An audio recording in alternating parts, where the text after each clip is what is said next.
మన ప్రభు అయిన యేసుక్రీస్తు నామములో మీ అందరికీ నా వందనాలు. ఈ ఉదయకాల సమయంలో మీ అందరితో పాటు కలిసి ఒక చిన్న వాక్యాన్ని ధ్యానం చేయాలని ఆశిస్తా ఉన్నాను. నాతో పాటు ఏకీభవించండి. వాక్యం చదువుకుందాం. పరిశుద్ధ గ్రంథముల నుంచి కీర్తనల గ్రంథం 37వ అధ్యాయము 16వ వచనం చదువుదాం. నీతిమంతునికి కలిగినది కొంచెమైనను బహుమంది భక్తిహీనులకున్న ధన సమృద్ధి కంటే శ్రేష్టం. దేవుని నామానికి మహిమ కలుగును గాక. చాలా మంది బాధపడతా ఉంటారు, దిగులు పడతా ఉంటారు.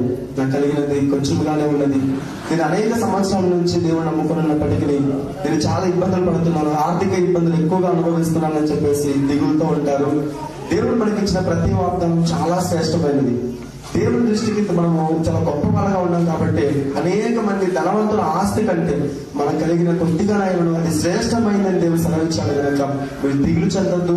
మీ చింత యావత్తు దేవుని మీద వేసి కలిగిన సమస్తాన్ని దేవుడికి అప్పగించి ప్రార్థన చేయండి. దేవుడి దానిని ఆ ఆశీర్వాదాన్ని గొప్ప చేస్తాడు, రెండంతల ఆశీర్వాదం దయచేస్తాడు. యోగులు దీవించినట్లుగా దేవుడు అనేక విధమైన అద్భుతాలు మన పక్షాన చేసి మనల్ని అందరికీ దీవెనకరంగా మారుస్తాడు. కాబట్టి మీరు దిగులు చెందొద్దు. నాతో పాటు కలిసి ప్రార్థన చేయండి. మనం ప్రార్థన చేసి దేవుడి నామాన్ని కనపరచుదాం. పరిశుద్ధులకు తండ్రి, నీకు స్తోత్రాలు తెలియజేసుకుంటున్నాను.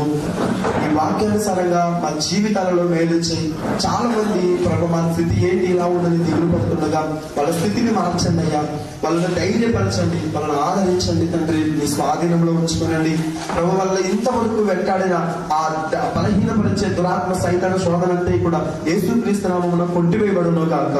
అయ్యా, వాళ్ళు ధైర్యంగా నీ సన్నిధిలో చేతులెత్తి ప్రార్థించే పిల్లలుగా సహాయం దయచేయండి అయ్యా. మమ్మల్ని శ్రేష్ఠులుగా దేవుడు పిలుచుకున్నావు, మమ్మల్ని నీతి మంత్రుల లెక్కలకు పిలుచుకున్నావు. వాళ్ళ కలిగిన సమస్తం తండ్రి, వాళ్ళు ఏదైతే కలిగి ఉన్నారో ఉద్యోగం కావచ్చు, వాళ్ళ వ్యాపారం కావచ్చు, పశువులు కావచ్చు, పొలాలు కావచ్చు, అయ్యా వాళ్ళ కూలి పనులు కావచ్చు, వాటన్నింటిని ఆశీర్వదించి వాళ్ళ చేతులను దీవించి వాళ్ళ కుటుంబాలలో సమృద్ధి దయచేయమని, ధైర్యాన్ని దయచేయమని యేసు నామమున ప్రార్థిస్తున్నాము తండ్రి.